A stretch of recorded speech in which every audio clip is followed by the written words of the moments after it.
Selamat sejahtera semua. Saya di sini dari 8KS MPBM1 akan membentangkan tugasan 2 gaya hidup sehat, kesihatan diri dan topik saya ialah kanser paru-paru. Seiring dengan perkembangan zaman, konsep gaya hidup sehat menjadi isu hangat dalam kalangan masyarakat. Berbagai produk dan inovasi dicipta demi memenuhi keperluan masyarakat tentang penjagaan kesihatan diri. Misalnya, makan biji yang penuh, kurang lemak dan gula, bacaan elektrokardiogram, dan sebagainya. Namun, jumlah pengidap penyakit kronik di Malaysia masih membimbangkan. Antara penyakit yang mencapai kematian sangat tinggi ialah kanser paru-paru.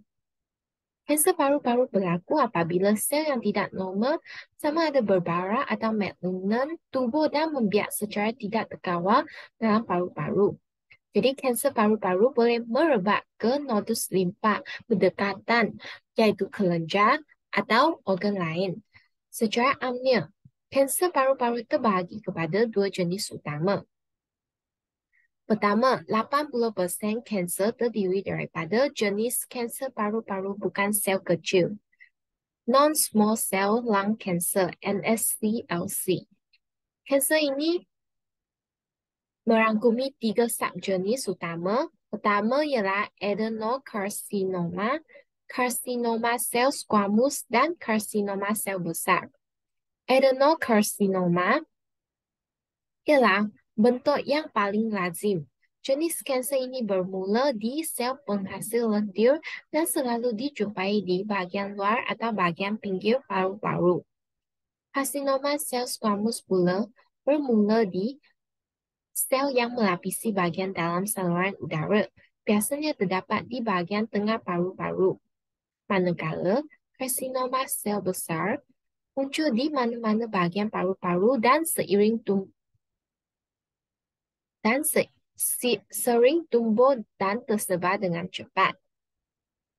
Jadi, selain kanser paru-paru bukan sel kecil ini, 10 hingga 15% jenis kanser paru-paru yang didapati pula merupakan kanser paru-paru sel kecil, small cell lung cancer, SCLC. SCLC ialah bentuk kanser paru-paru yang lebih agresif tetapi jarang didapati. Menurut KKM 2012, sel-sel kanser ini membiak dengan pantas, bermula di bahagian tengah dada. Semasa didiagnosis, sel kanser tersebut telah merebak ke bahagian badan lain. Oleh itu, sel kanser paru-paru jenis ini mencatat kematian yang tinggi. Selain dua jenis kanser yang utama yang disebut tadi, jenis kanser paru-paru lain yang jarang ditemui ialah karsinoid, tumor dan limfoma. Baiklah, seterusnya ialah gejala kanser paru-paru. National Cancer Institute 2023 telah menerangkan beberapa gejala kanser paru-paru, termasuk batuk baharu atau berbeza yang tidak berhenti selepas 2 minggu atau 3 minggu. Kedua, batuk darah atau kahak yang berwarna karat.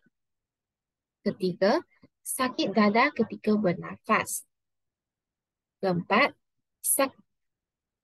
sesak nafas berterusan. Keempat, hilang selera makan atau penurunan berat badan yang ketara. Dan keenam, kelesuan dan keletihan yang berterusan. Dalam 80 hingga 90% situasi, kebanyakan pesakit kanser paru-paru tidak mengalami sebarang simptom sehingga kanser itu mencapai peringkat larut iaitu pada tahap 3 dan 4. Oleh itu, kanser paru-paru ini susah didapati. Dan apabila telah mencapai tahap tinggi, maka kanser ini susah diubati. Seterusnya ialah statistik kanser paru-paru di seluruh dunia. Menurut kajian Song dan rakan-rakannya pada 2021, menunjukkan setiap tahun terdapat 22,000 kes kanser paru-paru baru dan sebanyak 18,000 kematian dilaporkan di seluruh dunia. Setakat tahun 2020, kanser paru-paru merupakan jenis kanser kedua yang paling kerap berlaku di seluruh dunia. Namun, ia merupakan penyebab kematian yang pertama kerana kanser tersebut amat susah didapati, dikesan. Menurut WHO 2021, kanser paru-paru berada pada kedudukan ketiga dalam senarai kanser paling kerap berlaku di Malaysia. Jumlah kematian kanser paru-paru di Malaysia mencapai bilangan sebanyak 4,509 pada tahun 2020. Selain itu, berdasarkan data daripada Globocon pada 2020, kanser paru-paru merupakan penyebab kematian kanser utama di hampir 93 negara akibat kadar kematiannya yang tinggi. Di Malaysia, kanser paru-paru juga tidak terkecuali sebagai kanser yang paling popular dalam kalangan lelaki.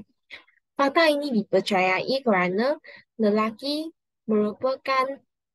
kebanyakan lelaki merupakan perokok. Jadi, penyebab utama kanser paru-paru ialah menghisap rokok. Menurut Centers for Disease Control and Prevention, CDC pada 2020 mengatakan rokok mengandungi beribu-ribu, 7,000 campuran kimia beracun, misalnya tar, arsenik, nikotin, metanol, cyanida yang mampu mengakibatkan kanser paru-paru. Di negara Amerika, 80% hingga 90% kematian kanser paru-paru berkait rapat dengan rokok. Individu yang menghisap 20 batang rokok sehari berisiko sebanyak 15 hingga 30 kali ganda mendapat kanser paru-paru berbanding mereka yang tidak merokok. Saluran pernafasan manusia mempunyai mekanisme pelindung dari jangkitan dan habuk. Habuk atau kotoran yang disedut masuk semasa bernafas akan terlekat pada mukus yang dihasilkan oleh saluran pernafasan. Kemudian berambut halus dalam saluran pernafasan yang dikenali sebagai silia ini akan menggerakkan mukus tersebut yang mengandungi kotoran tersebut ke atas saluran pernafasan untuk dilupus sebagai kahak. Namun, asap rokok yang mengandungi bahan kimia akan melumpuhkan silia, menyebabkan kahak tersebut terkumpul di paru-paru. Selain itu, racun dalam asap rokok juga akan merosakkan paru-paru sehingga menyebabkannya kurang berkemampuan menyerap oksigen yang diperlukan oleh badan. Selain perokok aktif, perokok pasif iaitu individu yang menyedut asap rokok sekunder terdedah kepada risiko kanser paru-paru yang lagi tinggi berbanding perokok aktif. Perokok pasif merujuk kepada individu yang tidak merokok tetapi terhidup atau tersedut asap rokok yang dihasilkan oleh perokok aktif. Asap aliran sisi dari hujung rokok, cerut atau pipe ini tidak ditapis. Jadi, asap sisi ini mengandungi bahan kimia yang lebih bertoksik berbanding asap perdana yang disedut terus oleh perokok aktif. Oleh itu, individu diingatkan untuk mengelakkan diri daripada menyedut asap rokok sekunder dengan menjauhkan diri daripada orang yang merokok serta meminta zon bebas asap rokok apabila berada di restoran atau tempat awam yang lain. Jika usaha berhenti rokok dapat diamalkan, maka risiko mendapat kanser paru-paru akan beransur kurang secara langsung. Kementerian Kesihatan Malaysia pada 2011 telah mencadangkan 12M sebagai petua mengatasi keinginan merokok. Pertama ialah melengahkan tindak balas ke atas keinginan merokok. yaitu apabila hendak merokok, boleh, boleh melengahkan masa sepanjang mungkin supaya lama-kelamaan keinginan merokok tersebut akan berkurang. Kedua, menarik nafas panjang 3 kali dengan perlahan-lahan. Ketiga, minum air galian atau air masak suam banyak-banyak. Elakkan minuman kafein. Keempat, menyibukkan diri dengan sesuatu yang boleh mengalihkan fikiran. Kelima, jauhkan diri daripada orang yang merokok. Keenam, elakkan diri daripada suasana atau situasi yang mendorong kepada merokok. Ketujuh, mengunyah sesuatu seperti gam, buah apel dan sebagainya. Kelapan, basuh tangan dengan kerap. Kelima, mandi setiap kali apabila terasa hendak merokok. Kesembilan, meregangkan otot setiap kali mengantuk kerana tidak merokok. Ke-11, meditasi. Dan ke-12, memohon doa agar Tuhan kuatkan azam dan usaha menghentikan keinginan merokok. Selain merokok, asbestos iaitu sejenis mineral semula jadi yang ditemui di dalam tanah dan batu juga dipercayai merupakan penyumbang kepada kanser paru-paru. Menurut Jabatan Keselamatan dan Kesihatan Pekerjaan Malaysia pada 2019, asbestos lazim digunakan dalam bidang industri pembinaan. Pendedah asbestos digunakan untuk penggunaan dalam contohnya pipe, sarung tangan dan semen, aircon, penghawa dingin dan sebagainya. Jadi, pendedahan kepada asbestos memberi risiko mendapat kanser paru-paru sebanyak 9 kali ganda. Apatah lagi gabungan antara asap rokok dan asbestos meningkatkan risiko mendapat kanser paru-paru setinggi 50 kali ganda. Pertubuhan Buruh Antarabangsa ILO menganggarkan bahawa 100,000 pekerja mati setiap tahun akibat penyakit berkaitan dengan asbestos. Pada tahun 2006, Pertubuhan Buruh Antarabangsa ILO telah menyarankan semua negara di dunia untuk mengharamkan penggunaan asbestos. Namun, larangan penggunaan produk-produk asbestos di Malaysia hanyalah kepada asbestos jenis crocidolate, seperti yang tertulis dalam OSHA 1994, Perintah Keselamatan dan Kesihatan Pekerjaan, serta larangan terhadap penggunaan bahan 1999. Agensi Kesihatan Antarabangsa seperti WHO, ILO dan IARC bersetuju bahawa tidak terdapat paras selamat terhadap pendedahan kepada asbestos. Namun, bumbung bahan asbestos, pipe semen asbestos dan produk yang mengandungi asbestos lain masih digunakan dengan meluas di seluruh dunia, termasuknya di Malaysia. Oleh itu, kerajaan Malaysia boleh melakukan beberapa usaha untuk mengurangkan risiko kanser paru-paru akibat asbestos. Pertama ialah memberi pendidikan untuk meningkatkan kesedaran tentang kebahayaan asbestos, terutamanya dalam hayalat kontraktor, mekanik dan pekerja tapak pembinaan. Kedua, kerajaan boleh mewujudkan pendaftaran kebangsaan untuk asbestosis dan mesotelioma diagnosis awal terhadap penyakit berkaitan asbestos dan melaksanakan skim papasan pekerja kepada pekerja yang terdedah kepada asbestos atau pekerja yang telah terjejas kesihatannya akibat asbestos. Kemudian, Proses penghapusan produk mengandungi asbestos serta menggantikannya dengan bahan selamat boleh dijalankan oleh buruh yang mahir dan berpengetahuan. Orang yang tidak berkaitan tidak boleh mendekati tapak projek tersebut. Rakyat biasa pula boleh memeriksa sama ada bahan di rumah mengandungi asbestos. Rakyat juga diingati untuk mengelakkan pembelian bahan binaan asbestos yang terdapat di pasaran. Ketiga, penyebab kanser paru-paru ketiga ialah radon. Anggaran bahawa 3% hingga 14% daripada kes kanser paru-paru di sesebuah negara adalah berpunca akibat radon. Kementerian Sains, Teknologi dan Inovasi 2017 mendefinisikan radon sebagai gas radioaktif yang terhasil daripada batu dan tanah dan kebiasaannya terkumpul di kawasan bertutup seperti pelombongan bawah tanah, rumah bawah tanah, dan gua.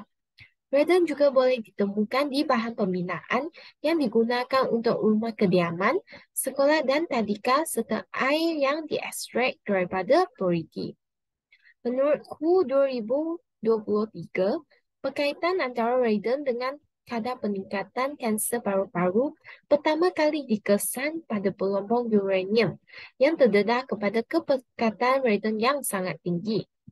Risiko kanser paru-paru meningkat sebanyak kira-kira 16% setiap 100 BQ per m3. Peningkatan dalam purata kepekatan radon jangka panjang. Ashwood dan rakan-rakannya pada 2014 menerangkan bahawa gas radon yang disedut akan bertindak balas dengan tisu biologi dan paru-paru dan kesannya kerosakan DNA akan berlaku.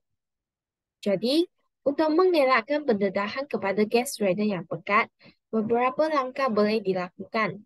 Pertama ialah, penghuni perlulah memeriksa tahap kepekatan radon di kawasan sekeliling dengan menggunakan alat ujian tertentu atau menghubungi pakar untuk mengujinya.